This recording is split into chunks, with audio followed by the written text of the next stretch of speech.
Okay, chapter 18. Annabeth does obedience school. We stood in the shadow of Valencia Boulevard, looking up at gold letters etched in black marble. DOA Recording Studios. Underneath, stenciled on the glass doors, no solicitors, no loitering, no living. It was almost midnight, but the lobby was brightly lit and full of people. Behind the security desk sat a tough looking guard with sunglasses and an earpiece. I turned to my friends. Okay, you remember the plan? The plan? Grover gulped. Yeah, I love the plan, Annabeth said. What happens if the plan doesn't work? Don't think negative. Right, she said. We're entering the land of the dead, and I shouldn't think negative. I took the pearls out of my pocket, the 3 milky spheres the Nereid had given me in Santa Monica. They didn't seem like much of a backup in case something went wrong. Annabeth put her hand on my shoulder. I'm sorry, Percy. You're right. We'll make it. It'll be fine. She gave Grover a nudge. Oh, right, he chimed in. We got this far. We'll find the Master Bolt and save your mom. No problem. Bah. I looked at them both and felt really grateful. Only a few minutes before, I'd almost gotten them stretched to death on deluxe waterbeds, and now they were going to be trying to be brave for my sake, trying to make me feel better. I slipped the pearls back in my pocket. Let's whoop some underworld butt. We walked inside the DOA lobby. Muzak played softly on hidden speakers. The carpet and walls were steel gray. Pencil cactuses grew in the corners like skeleton hands. The furniture was black leather, and every seat was taken. There were people sitting on couches, people standing up, people staring out the windows or waiting for the elevator. Nobody moved or talked or did much of anything. Out of the corner of my eye, I could see them all just fine. But if I focus on any one of them in particular, they started looking transparent. I could see right through their bodies. The security guard's desk was a raised podium, so we had to look up at him. He was tall and elegant with chocolate colored skin and bleach blonde hair shaved military style. He wore tortoiseshell shades and a silk Italian suit that matched his hair. A black rose was pinned to his lapel under a silver name tag. I read the name tag, then looked at him in bewilderment. Your name is Chiron? He leaned across the desk. I couldn't see anything in his glasses except my own reflection, but his smile was sweet and cold, like a python's, right before it eats you. What a precious young lad. He had a strange accent, British maybe, but also as if he had learned English as a second language. Tell me, mate, do I look like a centaur? No. Sir, he added smoothly. Sir, I said. He pinched the name tag and ran his finger under the letters. Can you read this, mate? It says Charon. Say it with me. Charon. Charon. Amazing. Now, Mr. Charon. Mr. Charon, I said. Well done. He sat back. I hate being confused with that old horseman. And now, how may I help you little dead ones? His question caught in my stomach like a fastball. I looked at Annabeth for support. We want to go to the underworld, she said. Charon's mouth twitched. Well, that's refreshing. It is? She asked. Straightforward and honest. No screaming. No, there must be a mistake, Mr. Charon. He looked us over. How did you die then? I nudged Grover. Uh, he said, drowned in the bathtub? Bah. All three of you? Charon asked. We nodded. Big bathtub. Charon looked mildly impressed. I don't suppose you have coins for passage. Normally, with adults, you see, I could change your American Express or add the ferry price to your last cable bill. But with children, alas, you never die prepared. Suppose you'll have to take a seat for a few centuries. Oh, but we have coins. I set the 3 golden drachmas on the counter, part of the stash I'd found in Krusty's office desk. Well, now, Charon moistened his lips. Real drachmas, real golden drachmas. I haven't seen these in. His fingers hovered greedily greedily over the coins. We were so close. Then Charon looked at me. That cold stare behind his glasses seemed to bore a hole through my chest. Here now, he said. You couldn't read my name correctly. Are you dyslexic, lad? No, I said. I'm dead. Charon leaned forward and took a sniff. You're not dead. I should have known. You're a godling. We have to go to the underworld, I insisted. Charon made a growling sound deep in his throat. Immediately, all the people in the waiting room got up and started pacing, agitated, lighting cigarettes, running hands through their hair, or checking their wristwatches. Leave while you can, Charon told us. I'll just take these and forget I saw you. He started to go for the coins, but I snatched him back. No service, no tip. I tried to sound braver than I felt. Charon growled again. A deep, blood-chilling sound. The spirits of the dead started pounding on the elevator doors. It's a shame, too, I sighed. We had more to offer. I held up the entire bag from Krusty's stash. I took out a fistful of drachmas and let the coins spill through my fingers. Charon's growl changed into something more like a lion's purr. Do you think I can be bought, godling? Eh? Just out of curiosity, how much have you got there? A lot, I said. I bet Hades doesn't pay you well enough for such hard work. Oh, you don't know the half of it. How would you like to babysit these spirits all day? Always, please don't let me be dead, or please let me across for free. I haven't had a pay raise in 3,000 years. Do you imagine suits like this come cheap? You deserve better, I agreed. A little appreciation, respect, good pay. With each word, I stacked another gold coin on the counter. Charon glanced down at his silk Italian jacket, as if imagining himself in something even better. I must say, lad, you're making some sense now. Just a little. I stacked another few coins. I could mention a pay raise while I'm talking to Hades. He sighed. The boat's almost full, anyway. I might as well add you three and be off.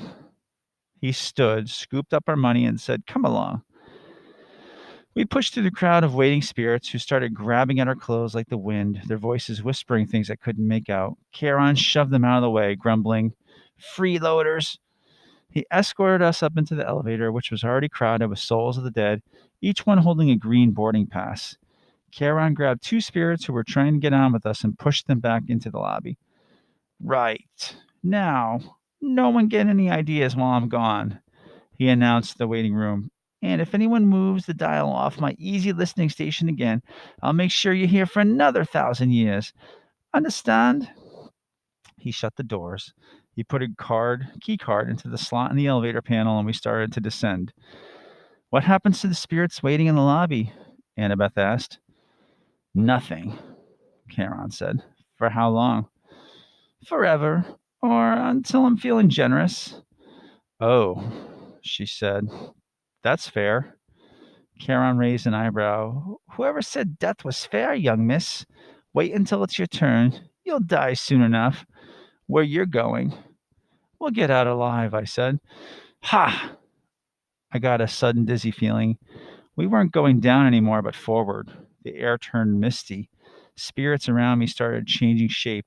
Their modern clothes flickered, turning into gray hooded robes. The floor of the elevator began swaying. I blinked hard. When I opened my eyes, Charon's creamy Italian suit had been replaced by a long black robe. His tortoise-shell glasses were gone. Where his eyes should have been were empty sockets, like Ares' eyes, except Charon's were totally dark, full of night and death and despair. He saw me looking and said, Well? Nothing, I managed. I thought he was grinning, but that wasn't it. The flesh of his face was becoming transparent, letting me see straight through to his skull. The floor kept swaying. Grover said, I think I'm getting seasick. Blah. When I blinked again, the elevator wasn't an elevator anymore.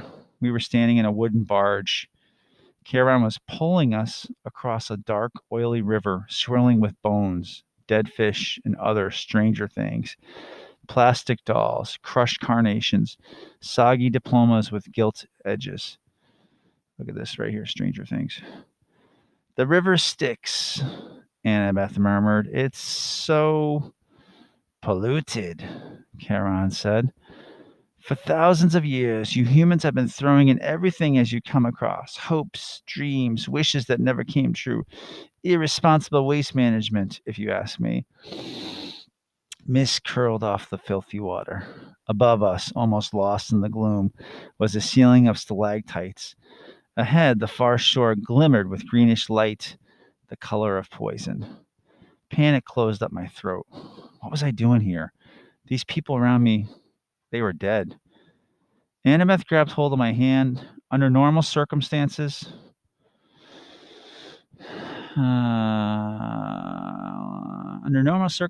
this would have embarrassed me, but I understood how she felt. She wanted reassurance that somebody else was alive on this boat. I found myself muttering a prayer, though I wasn't quite sure who I was praying to. Down here, only one God mattered, and he was the one I had come to confront. The shoreline of the underworld came into view. Craggy rocks and black volcanic sand stretched inland about 100 yards to the base of a high stone wall, which marched off in either direction as far as we could see. A sound came from somewhere nearby in the green gloom, echoing off the stones, the howl of a large animal. Old Three Face is hungry, Charon said. His smile turned skeletal in the greenish light. Bad luck for you, godlings.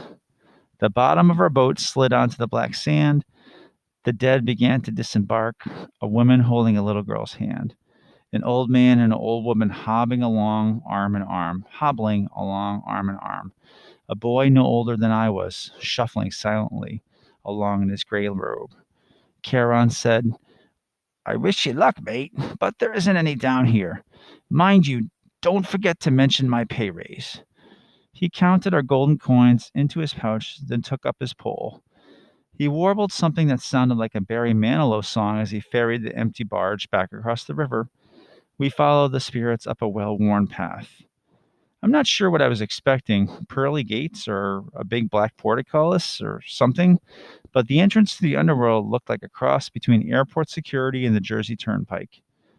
There were 3 separate entrances under one huge black archway that said, You are now entering Erebus.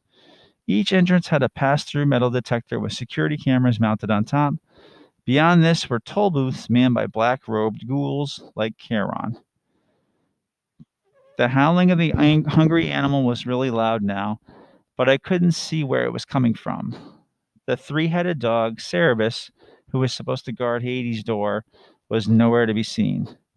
The dead queued up in the 3 lines, 2 marked attendant on security, and 1 marked easy death. The easy death line was moving right along. The other 2 were crawling. What do you figure? I asked Annabeth. The fast line must go straight to the asphodel field, she said. No contest. They don't want to risk judgment from the court because it might go against them. There's a court for dead people? Yeah, 3 judges. They switch around who sits on the bench. King Minos, Thomas Jefferson, Shakespeare, people like that. Sometimes they look at a life and decide that a person needs a special reward. The fields of Elysium, sometimes they decide on punishment, but most people, well, they just lived. Nothing special, good or bad, so they go to the asphodel fields. And do what? Grover said, Imagine standing in a wheat field in Kansas forever. Harsh, I said. Not as harsh as that, Grover muttered. Look. A couple of black-robed ghouls had pulled aside one spirit and were frisking him at the security desk. The face of the dead man looked vaguely familiar. He's the preacher who made the news, remember? Grover asked. Oh, yeah, I do remember now. We'd seen him on TV a couple times at the Yancey Academy dorm. He was this annoying televangelist from upstate New York who'd raised millions of dollars for orphanages and then got caught spending the money on stuff for his mansion, like gold-plated toilet seats, and an indoor putt-putt golf course. He died in a police chase when his Lamborghini for the Lord, went off a cliff. I said, What are they doing to him? Special punishment from Hades, Grover guessed. The really bad people get his personal attention as soon as they arrive. The few kindly ones will set up an eternal torture for him. The thought of the Furies made me shudder. I realized I was in their home territory now. Old Mrs. Dodds will be licking her lips with anticipation. That's page 293.